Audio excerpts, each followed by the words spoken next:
우리는 동갑내기 30대 부부이다. 결혼한 지는 6년 됐고 백수된 지는 4년 됐다. 퇴사하고 쇼핑몰 한다고 하면서 무슨 백수냐고 하겠지만 한국 사회에서 근로소득이 없는 사람은 백수 아니면 금수저 둘 중 하나로 평가받는다. 나는 금수저도 아니고 쇼핑몰로 성공해서 자수성가하지도 못했으니 아직은 백수라고 보는 게 맞는 것 같다. 비록 무기력하고 우울한 히키코모리 백수이던 시절도 있었지만 지금은 열심히 사는 백수에 속하는 편이다. 먹고 살려고 디지털 노마드가 되었는데 나름 이 생활에 만족하는 편이다.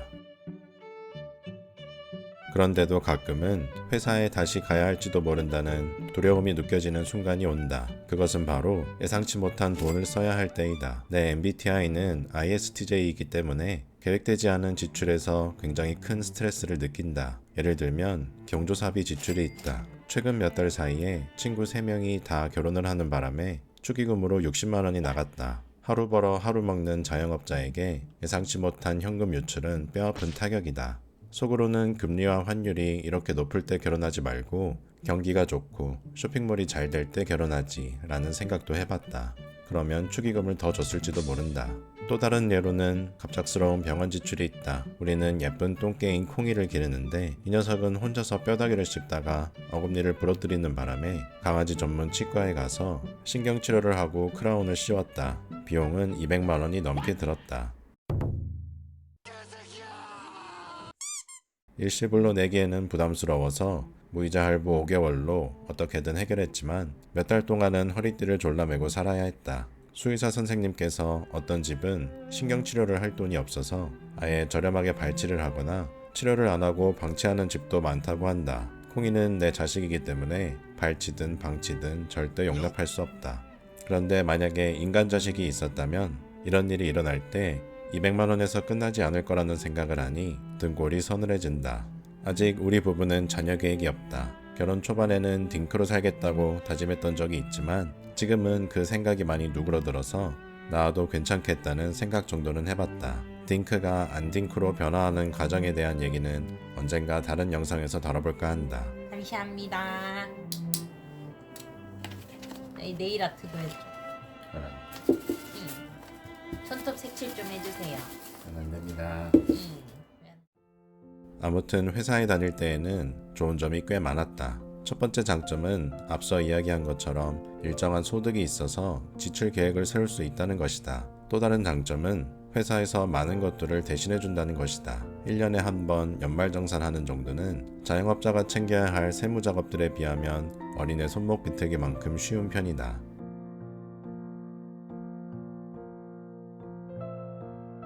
그리고 대부분의 업무가 매뉴얼이 정해져 있고 업무에 필요한 교육도 해준다. 사무실에 내 자리도 정해져 있다. 컴퓨터, 책상, 의자, 프린터도 전부 다 있다. 주어진 일만 하면 되는 환경이 마련되어 있는 것이다. 내가 처음 쇼핑몰을 시작할 때가 생각이 난다. 사업을 해본 적도 주변에 조언을 구할 사람도 없으니 사업자 등록부터 막막하게 느껴졌었다. 업무 환경과 루틴부터 내가 다 정해야 했고 필요한 장비나 프로그램들도 일일이 찾아서 구매해야 했다. 강의도 듣고 싶은데 백수 입장에서 몇십만 원짜리 강의는 엄두가 안 나고 꾸역꾸역 무료 강의를 찾아서 들었었다. 요즘은 그나마 클래스 101이라는 플랫폼이 생겨서 정보를 더 쉽게 얻을 수 있게 된 편이다. 회사에서 나오고 나니 회사에서 생각보다 많은 걸 해줬다는 걸 알게 됐다. 그런데 만약 우리가 회사로 돌아가고 싶다고 해도 다시 받아줄까? 그것은 또 다른 문제이다. 우리 부부는 둘 다 신입사원으로 쓰이기에는 적지 않은 나이다. 경력도 짧고 각종 자격증도 기한이 지나 모두 만료되었다. 먼저 내 아내는 무려 대학원까지 나온 척척 석사이지만 지금 그녀의 논문은 냄비 받침 취급을 받고 있다. 논문을 못 썼다는 뜻이 아니다. 아내 피셜로 아직도 인용되고 있는 좋은 논문이라고 한다. 그냥 아내의 인생에서 이쪽 지식이 쓰일 일이 없어졌다는 것이다. 그리고 회사 생활은 33 평생에 1년도 못 채우고 8개월만 다녔으니 경력으로 크게 쳐줄 것도 없다. 게다가 토익도 만점에 가까운 970점을 받았다. 그런 뛰어난 브레인이었지만 지금은 조회조차 불가능한 예전 일이 되어버렸다.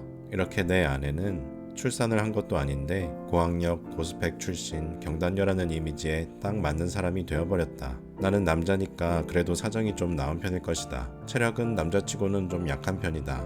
하지만 사지는 멀쩡하고 책임감도 있는 편이라 자존심만 내려놓으면 뭐라도 할 수 있을 거라고 생각한다. 경력도 3년 정도 있지만 내가 일하던 업계는 너무 좁고 특수해서 다른 업계로 경력을 이어가는 건 불가능하다. 결국 다시 취업이 된다고 해도 사회초년생 신입사원과 같은 위치로 다시 시작해야 하기 때문에 부담이 되는 것이 사실이다.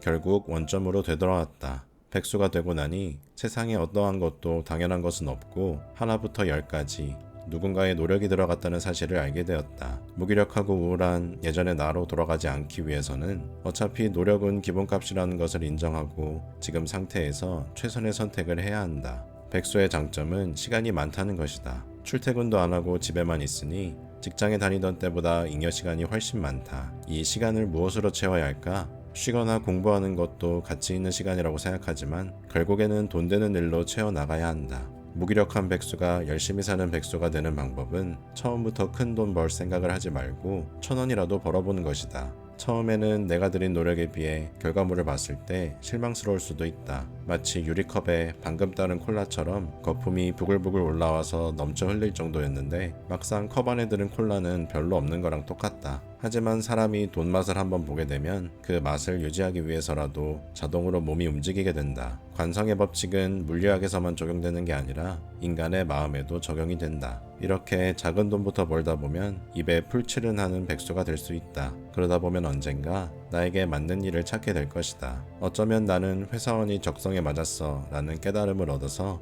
다시 회사에 돌아가게 될지도 모른다. 어쩌면 내가 장사꾼의 DNA를 가지고 있어서 쇼핑몰이 잘 될지도 모른다. 어쩌면 내가 투자의 재능이 있어서 여의도에서 알아주는 슈퍼개미가 될지도 모른다. 백수는 아무것도 하지 않기 때문에 아무거나 할 수 있는 자유가 있다. 그저 내가 원하는 목표를 세우고 한 걸음씩 이동하면 된다. 처음에는 엉덩이가 많이 무겁겠지만 어차피 계속 무거울 것이다. 엉덩이는 원래 무겁다고 받아들이기만 하면 된다.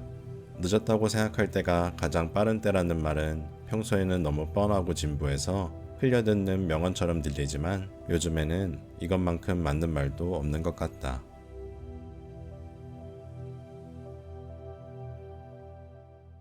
공이 얘 뭐야? 일로 와. 오, 아! 내려가. 공이 일로 와.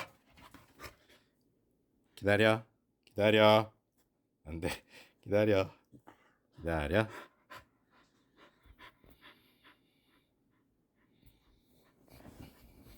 손. 저쪽 손. 빵! 빵! 빵! 설아, 왜 빨리 안 주냐고? 홍이, 빵 헤어주지, 빵! 빵!